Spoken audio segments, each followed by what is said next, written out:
ఏపీలో రోజు రోజుకు రాజకీయ పరిణామాలు మారుతూ ఉన్నాయి. అయితే పార్టీలు తమ వ్యూహాలతో ముందుకొస్తూ ఉన్నాయి. అయితే నంద్యాల సంబంధించినటువంటి సెగ్మెంట్లో ఏం జరుగుతుంది అనే అంశానికి సంబంధించి మాజీ మంత్రి ఎస్ఎండి ఫరూక్ ఉన్నారు, మనతో మాట్లాడదాం. సార్ నమస్తే. ఈరోజు నంద్యాల అనేటటువంటి పేరు దేశవ్యాప్తంగా మారుమోగుతూ ఉంది, ఏంటంటారు స్పెషల్? స్పెషల్ అంటే గతంలో ఇక్కడ ప్రెసిడెంట్ ఆఫ్ ఇండియా రిప్రజెంటేషన్ చేశారు, ఎంపీ గెలిచారు. Prime minister of PV Narasimha Rao గారు ప్రైమ్ మినిస్టర్గా ఇక్కడ ఎన్నికైనారు. అదేవిధంగా పెండగంటి వెంకటస్వామి గారు కూడా హోమ్ మినిస్టర్ కూడా పనిచేశారు. కాబట్టి నంద్యాలకు ఇంపార్టెన్స్ ఉంది. మరీ ముఖ్యంగా 1977లో దేశంలో అదేవిధంగా మన రాష్ట్రంలో 42 స్థానాల్లో 41 స్థానాలు కాంగ్రెస్ వస్తే నంద్యాల ఒకటే అప్పుడు జనతా పార్టీ వచ్చింది. అప్పుడు నీలం సంజయ్ రెడ్డి గారు గెలిచినారు. కాబట్టి దేశంలో నంద్యాల అంటే నంద్యాల పార్లమెంట్ అంటే బాగా మారుమోగిన ప్రాంతం ఇది. కాబట్టి దీనికి ఒక ఇంపార్టెన్స్ ఉంది. చాలా పెద్దవాళ్ళు ఒకటే నియోజకవర్గం నుంచి ప్రెసిడెంటు ప్రైమ్ మినిస్టరు ఎన్నికైనారు. కాబట్టి దానికి ఇంపార్టెన్స్ బాగా ఉంది. గతంలో నుంచి చూసుకున్నట్లయితే రామారావు పీరియడ్ నుంచి మీరు ఉన్నారు. రామారావు సంబంధించినటువంటి ఆ మంత్రివర్గం ఏదైతే ఉందో అప్పట్లోనే మీరు మంత్రిగా ఉన్నారు. అప్పుడు పాలిటిక్స్కి ఇప్పుడు పాలిటిక్స్కి ఎలా ఉందంటారు డిఫరెన్స్? చాలా వ్యత్యాసం ఉంది. చాలా అంత ఇంత కాదు. దాని గురించి చెప్పడానికి వీలే లేదుగా. అది స్పాంటేనియస్గా వచ్చి ప్రజలు చేసేవాళ్ళు. ప్రజలు పార్టీకి చేయాలా, తెలుగుదేశం గెలిపించుకోవాలా, ఎన్టీ రామారావు అధికారులు తీసుకురావాలా, ప్రజా సంక్షేమ అభివృద్ధి కార్యక్రమం జరగాలని చెప్పి ఆ ఒక కాన్సెప్ట్ ఉండేది. ఆ రోజుల్లో ఎన్నికలు కూడా ఖర్చులు అయ్యేది కాదు. అప్పటికి ఇప్పటికీ చాలా, అప్పుడే కాదు 20 ఏళ్ళ కింద చూసుకునే కూడా అప్పటికి ఇప్పటికి చూసుకునే కూడా చాలా వ్యత్యాసం ఉంది. ఇంకా ఎన్టీ రామారావు గారు ఉన్నప్పుడు చూసుకుంటే చాలా భూమికి ఆకాశానికి ఉన్నంత తేడా ఉంది. అంతా డబ్బు మహిమ ఎక్కువైపోయింది. ఇప్పుడు ప్రజల్లో డబ్బే ప్రధానం అయిపోయింది. మీ పీరియడ్లో నంద్యాల సంబంధించినటువంటి ఆ పార్లమెంటు సంబంధించినటువంటి సెగ్మెంట్లో మీరు ఎలాంటి డెవలప్ చేశారో, ఎలా ముందొచ్చారంటారు గతంలో? అంటే ఎన్టీ రామారావు రాకముందు కాంగ్రెస్ పార్టీ అధికారం ఉండేది. ఎక్కడ కూడా కాంగ్రెస్ పార్టీ అధికారం ఉన్నప్పుడు 83కు ముందు ఏం జరగలే. ఏ గ్రామంలో కూడా రోడ్డు లేవు, కమ్యూనికేషన్ లేదు, డ్రింకింగ్ వాటర్ ఫెసిలిటీస్ లేవు. ఎక్కడికి పోవాలన్నా కూడా గంటలు తరబడి పోవాల్సి వాళ్ళు. 2 గ్రామాలు 3 గ్రామాలు తిరిగి రావాలంటే 4-5 గ్రామాలు తిరిగి వచ్చేటప్పుడు తెల్లవారిపోయింది. మొత్తిగా రోడ్లు చాలా దుర్భరమైన పరిస్థితి ఉండేది. గ్రామాల్లో డ్రైనేజ్ వ్యవస్థ లేదు, గ్రామాల్లో డ్రింకింగ్ వాటర్ ప్రాబ్లం లేదు, గ్రామాల్లో ఏ ఫెసిలిటీస్ ఉండేది కాదు.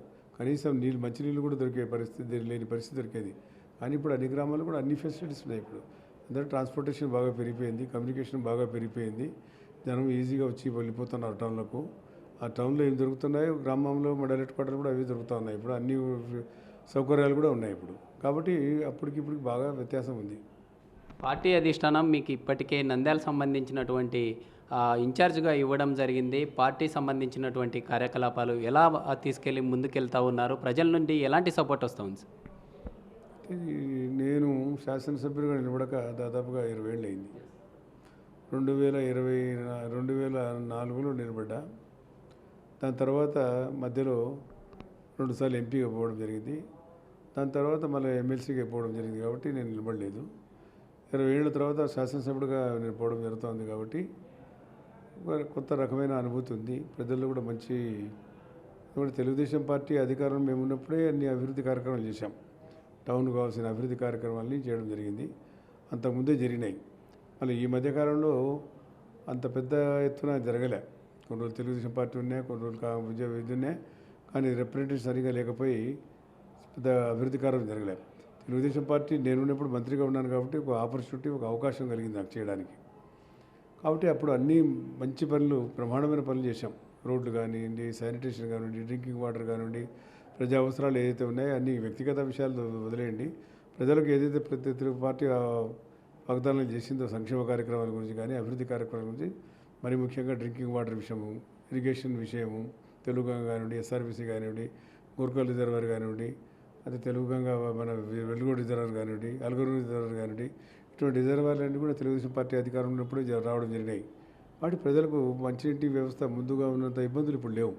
కాబట్టి ప్రజలకు ఆ రోజు ఎన్టీ రామారావు గారు, చంద్రబాబు నాయుడు గారు ఉన్నప్పుడు ఇవన్నీ కార్యక్రమం జరిగినాయనేది ఒక నమ్మకం ఉంది.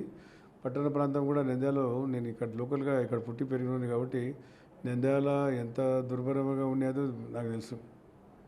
అప్పుడు నంద్యాల ఒక వెహికల్ ఆ రోజుల్లో వెహికల్స్ లేవు. ఆ ఉండే ఒక వెహికల్ పోతే దుమ్ము కొట్టుకుంటూ పోయేది. కానీ ఆ వ్యవస్థ లేదు ఇప్పుడు. అన్ని సిమెంట్ రోడ్లు వేసి ఉంటారు నంద్యాల పట్టణం అంతా. కాబట్టి ఊరు పెరిగిపోయింది, ప్రజల అవసరాలు పెరిగిపోయినాయి, అభివృద్ధి కార్యక్రమాలు పెరిగిపోయినాయి, ప్రజల కోరికలు కూడా పెరిగిపోయినాయి. మాజీ ఎమ్మెల్యే భూమా బ్రహ్మానందరెడ్డి కావచ్చు లేదా భూమా కుటుంబం మీకు సపోర్ట్ చేస్తుందంటారా నంద్యాల సెగ్మెంట్లో? చేస్తారు, చేయకుండా ఎందుకుంటే తెలుగుదేశం పార్టీలో ఉన్నాడు కాబట్టి చేయక తప్పదు కదా. ఆయన పార్టీలో ఉన్నాడు కదా. గతంలో కూడా 2 సార్లు ఆయన ఒకసారి శాసనసభ్యుడిగా బై ఎలక్షన్లు గెలిచినాడు. 2019లో దురదృష్టకరం ఓడిపోవడం జరిగింది. ఆయనే కాదు రాష్ట్ర వ్యాప్తంగా కూడా తెలుగుదేశం పార్టీకి కొంచెం వ్యతిరేక పవనాలు వీసినాయి. కాబట్టి జగన్ గారు ఏదో సాధిస్తాడు చేస్తాడని ఒక నమ్మకంతో ప్రజలు వేసినారు ఒక్కసారి అని. కానీ ఏం చేయలేదు. ఇప్పుడు కూడా బ్రహ్మానందరెడ్డి ఎందుకు చేయాల్సిన అవసరం ఉంది, అగత్యం ఉంది, ఎక్కడికి పోవడం కదా. తెలుగుదేశం పార్టీలో నమ్మకం ఉన్నాడు. సరే కొంతవరకు 4.5 సంవత్సరాలు పనిచేసినాడు కాబట్టి ఎవరికన్నా కొంతవరకు మనసులో నొచ్చుకొని ఉంటుంది అతనికి. నేను 4.5 సంవత్సరాలు పనిచేస్తే నాకు అన్యాయం జరిగింది నాకు ఫీలింగ్ ఉండొచ్చు.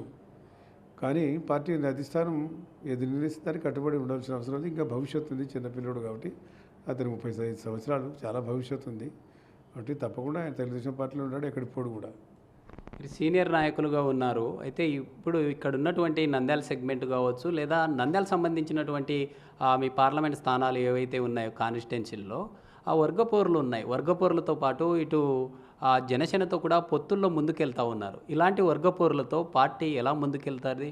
అంటే పార్టీ క్యాడర్ దెబ్బతినే అవకాశాలు ఉన్నాయంటారా? వర్గపోరు ఎక్కడా లేదమ్మా.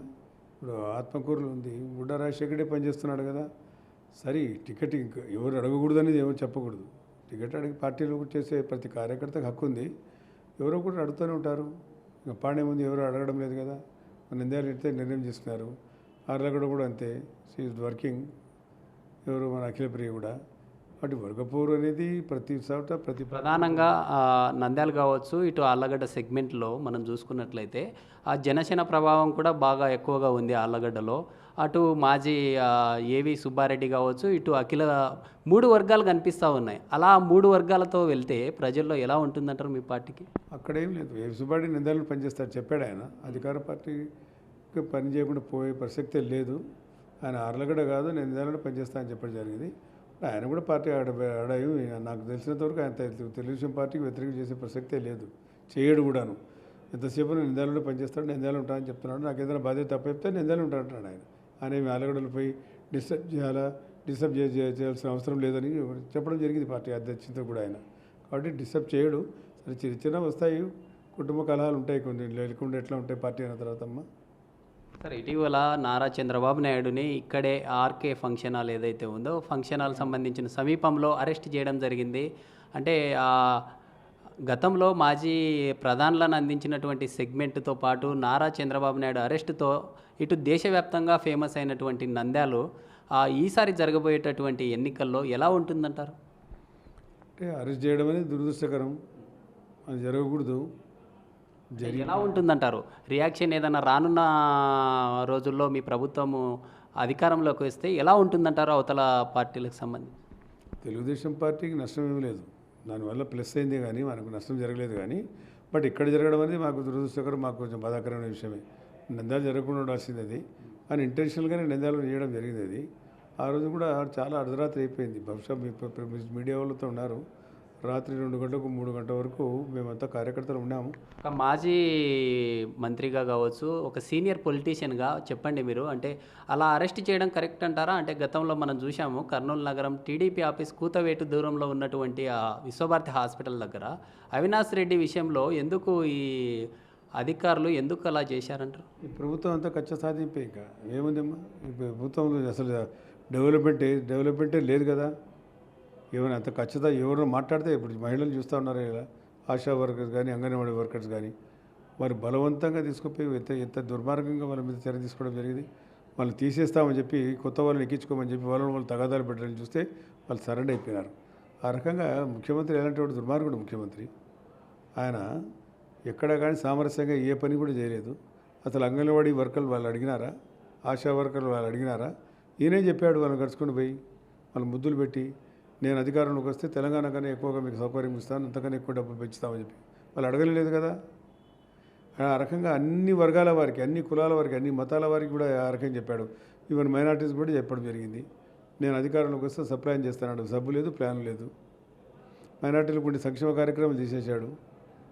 అది కనీసం ఆ పండగ పూటన ఒక పూట తినేవాళ్ళు, ఆ స్వీటు కారం చెప్పించుకొని తినేవాళ్ళు. అది తీసేశాడు. రంజాన్ తోఫా పోయింది, సంక్రాంతి తోఫా పోయింది, క్రిస్మస్ తోఫా పోయింది. క్రిస్మస్ అయిపోయింది, రంజాన్ అయిపోయింది, సంక్రాంతి అయిపోయింది, రంజాన్ కూడా రాబోతూ ఉంది. ఏది ఇవ్వలేదు. రంజాన్ వచ్చే ప్రభుత్వం వెళ్ళిపోతుంది. వైసీపీ సంబంధించినటువంటి లీడర్స్ చంద్రబాబు నాయుడు హయాంలో ఆ 400-500 పడేటటువంటి ఆ తోఫాలు ఆ కానుకలు ఇచ్చేవారు. కానీ జగన్మోహన్ రెడ్డి ప్రభుత్వంలో మైనార్టీలకు చాలా డెవలప్ చేశారు, సంక్షేమం మంచిగా అందించారని చెప్తా ఉన్నారు. ఏమంటారు మీరు? ఏమీ చేయలేదు, జీరో. ఎందుకంటే తెలుగుదేశం పార్టీలో చేపట్టే సంక్షేమ కార్యక్రమాలని నా ద్వారా ఇంట్రడ్యూస్ అయ్యి, లేదా ఎన్టీ రామారావు ముఖ్యమంత్రి అయినా చంద్రబాబు ముఖ్యమంత్రిగా ఉన్నప్పుడు అని నేనే మంత్రిగా ఉన్నా కాబట్టి నేనే ఇంట్రడ్యూస్ చేశాను. ఒక స్కీమ్ ఇంట్రడ్యూస్ చేశామని చెప్పమన్నాడు ఆయన. ఒక్కటి అన్నీ మనమే చేశాము. అది మీరు చెప్పే దుల్హన్ పథకం నేను చేశాము, మైనార్టీ ఫైనాన్స్ కార్పొరేషన్ నేను ఓపెన్ చేశా 1985 ఏప్రిల్లో. అన్ని కార్యక్రమాలు కూడా నేను దుల్హన్ పథకం కాకుండా మీకు రెసిడెన్షియల్ స్కూల్స్ కూడా ఏర్పాటు చేశాము. ఫస్ట్ రెసిడెన్షియల్ స్కూల్ కర్నూలులో పెట్టాను నేను. కర్నూలు, గుంటూరు, నిజామాబాద్లో పెట్టాము. ఈరోజు కంప్యూటర్ సెంటర్ యుగంలో పోతా ఉంది, చంద్రబాబు నాయుడు తీసుకుపోతున్నాడు చెప్పి పిల్లలకు ఉచిత కంప్యూటర్ సెంటర్ లైబ్రరీలు పెట్టించా. అవన్నీ ప్రతి కార్యక్రమం ఒక్క రిజర్వేషన్ తప్పనిచ్చి అది కూడా నేనే ముందు అరేంజ్ చేశా. రిజర్వేషన్ ఏర్పాటు చేస్తాం ముస్లింలకు అధికారంలోకి వస్తాయని చెప్పాం. సరే అధికారం లేదు కాబట్టి మేము చేయలేకపోయాం. ఆయన అది బహుశా చేసి ఉండొచ్చు. అది కూడా కోర్టులో ఉంది, అది కూడా సుప్రీంకోర్టులో ఉంది, అది తెగలేదు. బట్ ఈ అన్ని కార్యక్రమాలు ఒక్కటి ఆయన కొత్తగా ఇంట్రడక్షన్ చేసినాడు చెప్పానండి, నేను చెప్తాను. ఇప్పుడు అడ్వైజర్ వేశాడు. ఆ అడ్వైజర్ ఏం అడ్వైజ్ చేశాడు? ఎమ్మెల్సీ ఉన్నాడు. నేను కోట్ల రూపాయలు ఇచ్చా ఇప్పటికీ మసీదులో కానీ చర్చిలో కానివ్వండి, అదేవిధంగా షాదీఖానాలకు కట్టించేది కాక ఉండేది కాక మళ్ళీ అదనంగా ఇచ్చా. షాదీఖానా కట్టాము, ఆ ప్రభుత్వ స్థలం ఇచ్చా మైనార్టీలకు. అది ఎంత అవుతుంది మీరు చెప్పండి? సెంటు ఎన్ని లక్షలు అవుతుంది? కనీసం 40-50 లక్షలు అవుతుంది సెంట్ భూమి. అది 60 సెంట్ల భూమి ఇచ్చా నేను. మరి డబ్బు నేనే కట్టించా మొత్తం. వైసీపీ అధిష్టానము మేము దేశంలో ఎక్కడ ఏ రాష్ట్రంలో లేనటువంటి సంక్షేమాన్ని అందిస్తూ ఉన్నాము.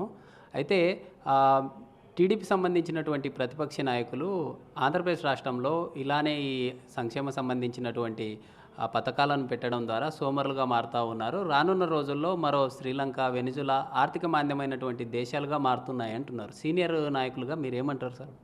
సంక్షేమ కార్యక్రమం పేద ప్రజలకి ఇవ్వకుంటే ఎవరికి ఇవ్వాలా? మనకన్నా మంచి కార్యక్రమాలు చేశారు. లిబియాలో చేస్తే ఏమైంది? ఇళ్ళు ఉచితము, కరెంటు ఉచితము, నీళ్లు ఉచితము, చదువు ఉచితము. అది కాదు కదా, పెద్ద పెద్దలకు అందజేయాల్సిన బాధ్యత ఉంది. దాంతోపాటు మనం ఆర్థిక పరిపుష్టిని పెంచుకోవాలి. రాష్ట్రం పెంచుకొని ఇవ్వాలా. నువ్వు పెంచుకోకపోయి ఒక ఇండస్ట్రీ రాకుండా, ఒక ఫ్యాక్టరీ రాకుండా చేసి నువ్వు ఆర్థిక బాణ్యం చెడిపోయిందంటే ఎవరు కారణం? దానికి అప్పులు చేయమన్నాడా ఎవరన్నా? నువ్వు ఆర్థిక పరిపుష్టిని పెంచావే రాష్ట్రాన్ని. వేరే రాష్ట్రాలు చేసుకోవడం, తమిళనాడు చేసుకోవడం లేదా? గుజరాత్ చేసుకోవడం లేదా? మహారాష్ట్ర చేసుకోవడం లేదా? వాళ్ళు ఇవ్వడం లేదా? అందరు ఇస్తున్నారు. సంక్షేమ కార్యక్రమం పేదలకి ఇవ్వకుంటే ఎవరికి ఇవ్వాలి? దేశం ఎందుకు ఉండేది? దాదాపుగా ఇప్పుడు కూడా దాదాపుగా 5 కోట్ల మందికి ఒక పూట కూడా తిండి లేదు దేశంలో. మళ్ళీ వాటికి ఈరోజు ప్రభుత్వాలు ఆదుకోకపోతే ఎవరు ఆదుకోవాలా? కాబట్టి దాంట్లో ఆదుకున్న తర్వాత దానికి ఆర్థికంగా ఉన్నప్పుడు నువ్వు పెంచుకోవాలి, వనరులు పెంచుకోవాలా.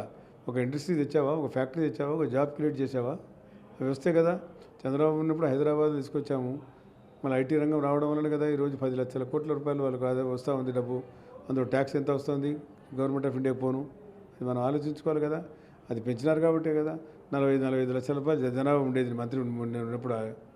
ఈరోజు 1,10,00,000 జనాభా అయిందంటే ఎట్లా వచ్చినాయి? 10 లక్షల మందికి ఉద్యోగాలు వచ్చాయి, 10 లక్షల మందికి ఫ్యామిలీకి 4-5 మంది వేసుకుంటే దాంతోపాటు దాని యాన్సిలరీ హోటల్స్, కమ్యూనికేషన్స్, డెవలప్ అవన్నీ డెవలప్మెంట్ చేసుకుంటే దాదాపు 50-60 లక్షల జనాభా ఒక 10 సంవత్సరాలు పెరిగిపోయింది. అంటే ఆర్థిక వనరులు ఏ రకంగా సంపాదించాలనేది ఆలోచన చేయాలి ముఖ్యమంత్రి అనేవాడు. ఎందుకంటే ముఖ్యమంత్రి పని లేకనా? పార్టీ అధిష్టానం ఇటీవల తీసుకున్నటువంటి ఈ మైనార్టీ సమీకరణ రానున్న రోజుల్లో మీకు కలిసి రానుందంటారా? మైనార్టీ సమీకరణ ఎందుకు రాదు? ఖచ్చితంగా వస్తుంది. ఇప్పుడు మైనార్టీ సంక్షేమం చేసిందే తెలుగుదేశం పార్టీ కదా చెప్పేది. నేను ఉన్నప్పుడే వాళ్ళకి కావాల్సిన సౌకర్యాలు హజ్ బోని కానీ, హజ్ కమిటీ ఏర్పాటు చేయడం కానీ, ఎన్ని ఉన్నాయో అన్నీ మేము చేసాము. ఒకటి చెప్తే కదా, ఒకటి తప్పనిచ్చి ఆ రిజర్వేషన్లు అధికారంలో వస్తే చేస్తామన్నాము. అధికారం మేము రాలేదు, వాళ్ళు అవకాశం వచ్చి చేసినారు. అది కూడా కోర్టులో ఉంది. 5% రిజర్వేషన్ చేశారు. మేమంటే 3% రిజర్వేషన్ ఇద్దాం అనుకున్నాం. అధికారంలో వస్తే 3% అయితే 50% దాటదు రిజర్వేషన్ అని చెప్పి అనుకున్నాం. అది రాలేకపోయినాం కాబట్టి చేయలేకపోయినాం. మిగతా కార్యక్రమాలని మేము చేసి ఆయన ఏమేమి చేసినాడు ఒకటన్నా ఒక్క పని కూడా చేయాలి. ఈ కడపలో హజ్ హౌస్ కట్టాము, దాన్ని మెయింటెనెన్స్ చేయలేక ఊరు బయట బారేసినారు. దానికి కావాలంటే ఆఫీసులు పెట్టొచ్చు కదా, గవర్నమెంట్ ఆఫీసులు, మైనార్టీ ఆఫీసులు ఉండే పెట్టొచ్చు కదా. ఏం పెట్టలేదు, ఆయన వదిలేసినాడు దాన్ని. కాబట్టి ముఖ్యమంత్రికి శ్రద్ధ లేదు, ప్రజలకు చేయాలనే ఆలోచన లేదు, ఆయన ఏమి చేయడు కూడా. కాబట్టి ప్రజలకు ఆయన మీద నమ్మకం పోయింది. కాబట్టి ఈసారి తప్పకుండా ఎన్నికల్లో ఓటమి చూస్తాడు ఆయన. వైసీపీ అధిష్టానం ఇప్పటికే దాదాపుగా 80 మంది సంబంధించినటువంటి నియోజకవర్గాల్లో అభ్యర్థులను మార్చడం జరిగింది. ఎందుకు ఇలా మారుస్తున్నారంటారు? అంటే ఇటు టీడీపీ సంబంధించినటువంటి నాయకులు స్ట్రాంగ్గా ఉండడం వల్లే ఇలా మారుస్తున్నారంటారా? ఆయనకు అభద్రతా భావం ఏర్పడింది, తాను గెలిచానేమో అనే ఒక ఫీలింగ్ వచ్చింది. కాబట్టి ఇక్కడ నుంచి పాచికలు ఆడినట్టు ఆడుతూ ఉన్నాడు. మామూలుగా ఇది ఆడతారు కదా, చదరంగం ఆడినట్టు ఈ నుంచి ఆడికి, ఆడి నుంచి వీడికి మార్చుకుంటాడు. అది ఆయన వ్యక్తిగతం, ఏమైనా చేసుకొద్దామని మన సంబంధాలే. ఆయన ఓడిపోతాడనో లేకపోతే ఆయన చేతకాగతనమో, ఆయనకు వాళ్ళ శాసనసభ్యులే ఆయన ముఖం చూడలేదంటే నేను ఇంతవరకు ఆయన ముఖం నన్ను గుర్తుపడతాడో లేదన్నాడు ఒక శాసనసభ్యుడు. ఇంకొక శాసనసభ్యుడు ఇంటికాడ నిలబడి నమస్కారం పెట్టాడు. ఆయన దర్శనం లేదు కాబట్టి ఆయన ఇంటికి నన్ను దర్శనం చేసుకుని పోతున్నా అని చెప్పి. ఇంకా ఆ రకంగా ఉండేప్పుడు ఏముంది? ఇంకా ముఖ్యమంత్రి అనేవాడు ఎట్లా ఉండాలండి? అలా వాళ్ళ సొంత పనులకు వస్తారా? ప్రజల కోసం వస్తారు, ప్రజా అభివృద్ధి కోసం సంక్షేమ కార్యక్రమాలు వస్తారు. వాళ్ళు మాట్లాడాలా, సాధన కూర్చోబెట్టాలా, ఏమని ఇంకా తీసుకోవాలా, మాట్లాడాలా. ముఖ్యమంత్రి ముఖమే కనుక్కోలేదంటే ఆయన వాళ్ళే టికెట్ ఉంటుంటారు కదా. ఇప్పుడు గిద్దలూరు ఉంది, నాకు టికెట్ వద్దు ఆయన, నేను నిలబడను అన్నాడు. ఆడతారు కూడా రాజీనామా చేసేసిండు. ఎవడు మిగిలిన ఆడతారు కంటే ఆడ కడప, మళ్ళా కడపని తీసుకొచ్చి పెట్టాడు. అక్కడ ఉండేటోళ్ళు కడపలు ఇద్దరైనారు. రాజకీయ నాయకులకు ట్రాన్స్ఫర్లు ఉంటాయి అంటారా సార్? అంటే మీరు ఉన్నటువంటి ఆ సీనియర్ పొలిటీషియన్స్గా ఉన్నారు, అలాంటి అంటే గతంలో ఏదైనా జరిగిందంటారా? అంటే నాన్ లోకల్ వాళ్ళని తీసుకొచ్చి ఇలా చేయడం, అంటే పార్లమెంట్ సంబంధించినటువంటి స్థానాల్లో ఇలా చేస్తూ ఉంటారు కామన్గా, అసెంబ్లీ సంబంధించినటువంటి స్థానాల్లో ఇలా చేస్తుంటారా అంటారా? మనకైతే జరగలేదు ఇంతవరకు. మేము ఇక్కడేమి ఉన్నాము. ఆ కొత్త వాళ్ళు తీసుకొచ్చి పెట్టుకున్నారు. ఇప్పుడు నంద్యాలైనా బయట నుంచి వచ్చినోడే, ఆత్మకూరైనా బయట నుంచి వచ్చినోడే. మళ్ళీ వీళ్ళిద్దరు బయట కాకుండా ఎవరు ఇందాక చూశాను, ఆయన ఎవరు అబ్బాయి వాళ్ళ పార్టీడే నాన్ లోకల్, నేను లోకల్ పక్కా లోకల్ అని వేసినాడు ఆయన. కాబట్టి నాకు టికెట్ కావాలని చెప్పి ఆయన ఏం పేరు మర్చి రావడం లేదన్నా, భీమవరం సంబంధించిన పిల్లోడు, అంత పేరు ఏదో ఉంది, నాకు ఐడియా రావడం లేదమ్మా. మరి ఆయన స్టేట్మెంట్ ఇచ్చాడు. మళ్ళీ నంది కొడుకులు మళ్ళీ కడపని తీసుకొచ్చి పెట్టారు. ముగ్గురు ఉండే నలుగురులో ముగ్గురు బయట వాళ్ళు అయిపోయి. కాబట్టి ఆయన నిర్ణయం ఆయన చేసుకోవచ్చు, మనం కాదు. కానీ ఇప్పుడు వాళ్ళ పార్టీలో వాళ్ళకు సఖ్యత లేదు, ఇది లేదు, వాళ్ళంతా వాళ్ళు బయటపడుతున్నారు. గతంలో చూశాము, తల్లి చెల్లి అందరు కలిసి ఆ యాత్రలు చేసి రాష్ట్ర వ్యాప్తంగా పర్యటించారు. ఇటీవల కాలంలో ఆ చెల్లి మళ్ళీ సొంత గూటికి చేరింది, ఆ కాంగ్రెస్ సంబంధించినటువంటి అధ్యక్షురాలుగా వ్యవహరిస్తూ ఉంది.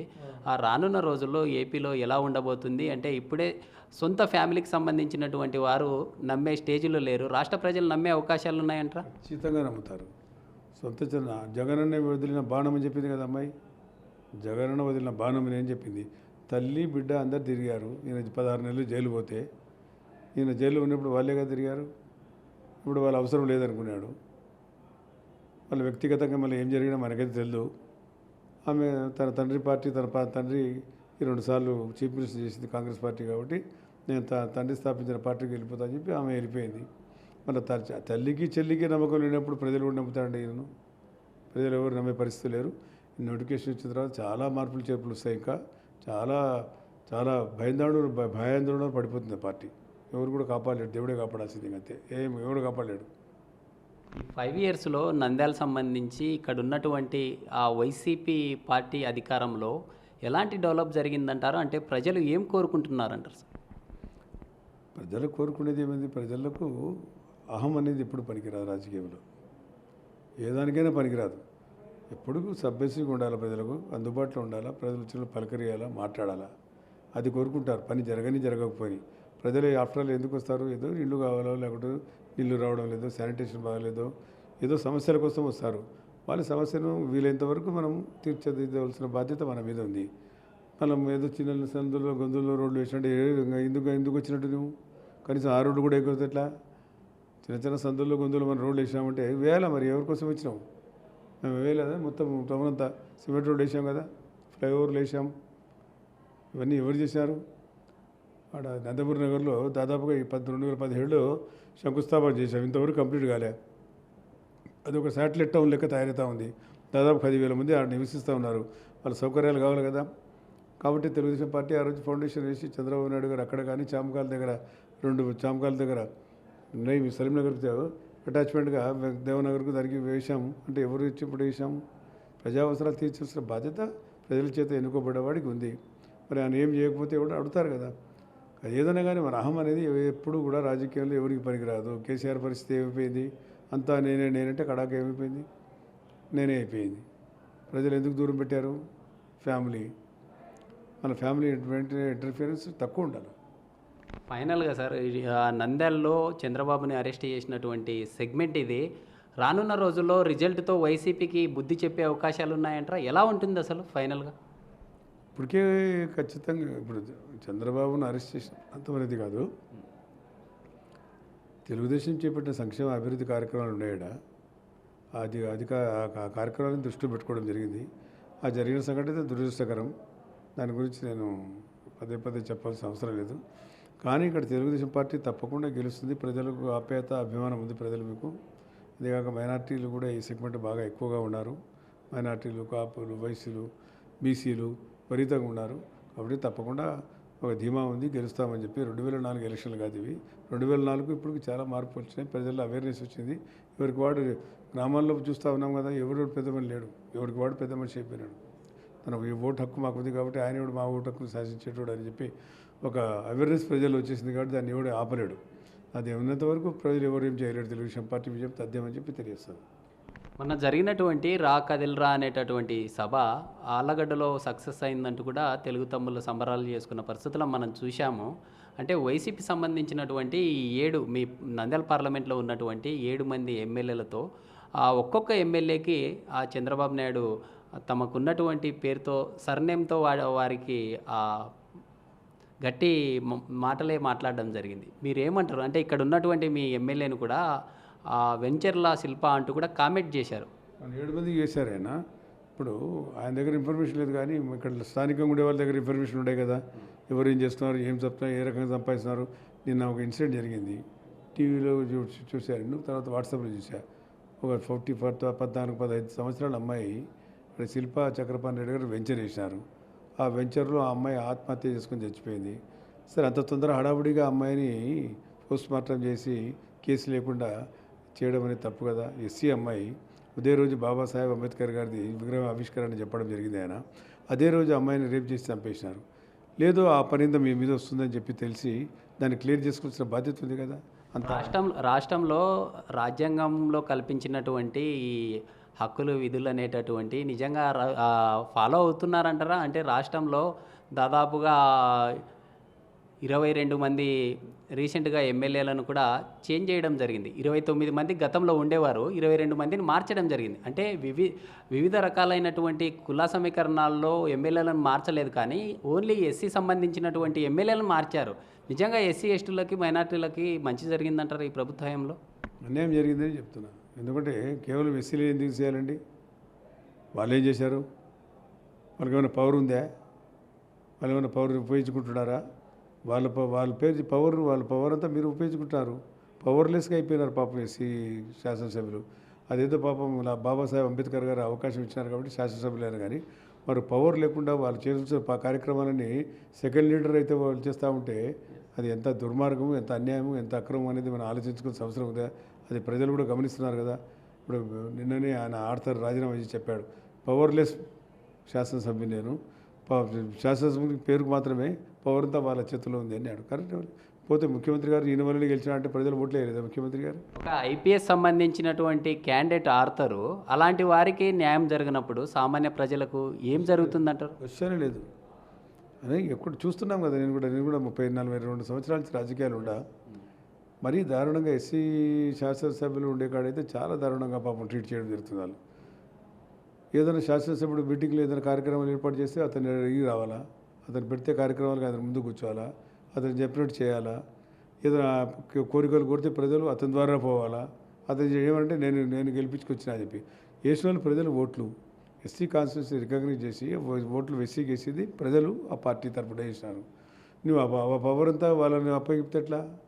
కాబట్టి చాలా దుర్మార్గము, చాలా అన్యాయం అని చెప్పి తీవ్రంగా నేను ఖండిస్తూ ఉన్నాను. గత ప్రభుత్వ హయాంలో క్రైమ్ రేట్ సంబంధించి కొద్దిగా తక్కువగా ఉండేది. అయితే ఇటీవల కాలంలో నంద్యాల అనేటటువంటిది కొత్తగా జిల్లాగా ఏర్పడింది. ఈ మధ్య కాలంలో ఈ క్రైమ్ రేట్ చాలా ఎక్కువ పెరిగింది. అసలు ఏమంటారు సార్? నరి రోడ్డు మీద ఇదే రోడ్డు మీద ఒక కానిస్టేబుల్ పరిగెత్తుతూ ఉంటే రౌడీలు ఎంబడిపడి వాడిని చంపి ఆటోలు వేసుకుపోయి అక్కడ ఎక్కడో నరికి పారేసారు చెరువు కాడ. దాని గురించి ఇంకా ఎంక్వైరీ చేయలే, దోషులు పట్టుకోలేదు. దోషులు కూడా ఎమ్మెల్యే గారు ఎంబడి తిరుగుతూ ఉన్నారు. ఎవరు దీనికి కారణము? ఇప్పుడు ఎమ్మెల్సీ కూడా ఈస్ట్ గోదావరి జిల్లాలో ఇప్పుడు ఎమ్మెల్సీ రాజ్యాంగాన్ని కాపాడవలసిన వాడు ఒక ఎస్సీని చంపి స్టేషన్కి తీసుకుపోయి శవాన్ని పారేసి నేనే చంపినా అని చెప్తే పెరువుల మీద విడుదలై ముఖ్యమంత్రి ఎంబడి తిరుగుతాడా? ఎంత అన్యాయం అండి. ఆ సుధాకర్ గ్లౌజెస్ అడిగినాడు, కరోనా వచ్చింది కాబట్టి అంటరాని వ్యాధి ఇది కాబట్టి దీని రూపం మాపాలకి ఏదైనా మాకు గ్లౌజెస్ లేకుంటే క్లోజ్ చేయండి చెప్తే ఆ నరి రోడ్డు మీద ఇవ్వండి గుండు చేయించాను. చాలా దారుణమైంది. ఆయన చంపేశారు. నంద్యాల అబ్దుల్ సలాం ఫ్యామిలీ మీరు ఎంక్వైరీ చేశారండి? నేను 10 సార్లు అసెంబ్లీలో కౌన్సిల్ అడిగా ఏమైంది అని జవాబే చెప్పలే ఆమె. నేను సిబిఐ ఎంక్వైరీ వేస్తావమ్మా అంటే వేస్తానని చెప్పింది. సిబిఐ ఎంక్వైరీ వేసి నేను అడిగే లోపల మరుసటి వారానికి ఆమె తీసి పారేశారు. ఆమె లేకుండా పోయింది ఆ తల్లి. ఎవడుగా దాని న్యాయం జరిగిందా? వాడు ఎందుకు చచ్చినాడు? ఎవరు కారకులు? వాడు కంప్లైంట్ ఇచ్చినాడు ఏమైపోయినాడు? వాళ్ళ మీద యాక్షన్ తీసుకోలే. ఏదో 10 లక్షలు 5 లక్షలు ఇచ్చినా అయిపోయింది, మైనార్టీలతో మర్చిపోయినారు అయిపోయిందని చెప్తే ఎట్లా? అసలు న్యాయం ఎక్కడ జరిగింది? ఎవరైతే దానికి ప్రోత్సహించినాడో, ఎవరైతే అతని సాగు కారణమైనాడో వాడిని శిక్షించాలా? వాడిని శిక్షించనులే, మనం వదిలేసినారు. ఏమంటే వాళ్ళకి న్యాయం చేసాం, 10 లక్షలు 15 లక్షలు ఇచ్చినప్పుడు అది కాదు కదా. ఆ కానిస్టేబుల్ కడితే దోషులు శిక్షించింది ఎక్కడ? వాటి లా అండ్ ఆర్డర్ కంప్లీట్గా వాళ్ళ చేతులు వెళ్ళిపోయింది. చెప్తే కదా ఆశాపకరిస్తుంది. అంగన్వాడీ కూడా ఎంత దారుణం ఉండేది. పాపం నా బిడ్డలు 40 రోజుల పైన రోడ్ల మీద కూర్చొని సన్నపిల్లలు తీసుకుని కూర్చుంటే ప్రెగ్నెంట్ లేడీస్ పిల్లలు చాలా దారుణం ఇది. అంటే అడవులు లొంగ తీసుకున్నారంటే మీరు ఆలోచించుకోవాల్సిన అవసరం ఉంది. ప్రభుత్వం ఏ రకంగా పోతా ఉంది. ఇది ఓవరాల్గా దాదాపుగా తన రాజకీయ ప్రస్థానంలో 40 సంవత్సరాలుగా రాజకీయం చేస్తూ ఉన్నాము. అయితే ఈ ఉన్నటువంటి వైసీపీ ప్రభుత్వం అరాచకంగా ప్రజలకు ఇబ్బందులకు గురి చేస్తూ ఉంది. అయితే రానున్న రోజుల్లో కూడా నంద్యాల సంబంధించినటువంటి పార్లమెంటు సంబంధించినటువంటి సెగ్మెంట్లు ఏవైతే ఉన్నాయో ఆ సెగ్మెంట్లలో అందరూ కలిసి వస్తాము, అందరూ కలిసిమెలిసి పార్టీని ముందుకు తీసుకెళ్తాము. రానున్న రోజుల్లో కూడా టీడీపీ జెండా కైవసం చేస్తామంటూ కూడా ధీమాను వ్యక్తం చేస్తున్న పరిస్థితులు. వీడియో జర్నలిస్ట్ సురేష్తో శ్రీరామ్, బిగ్ టీవీ, కర్నూలు.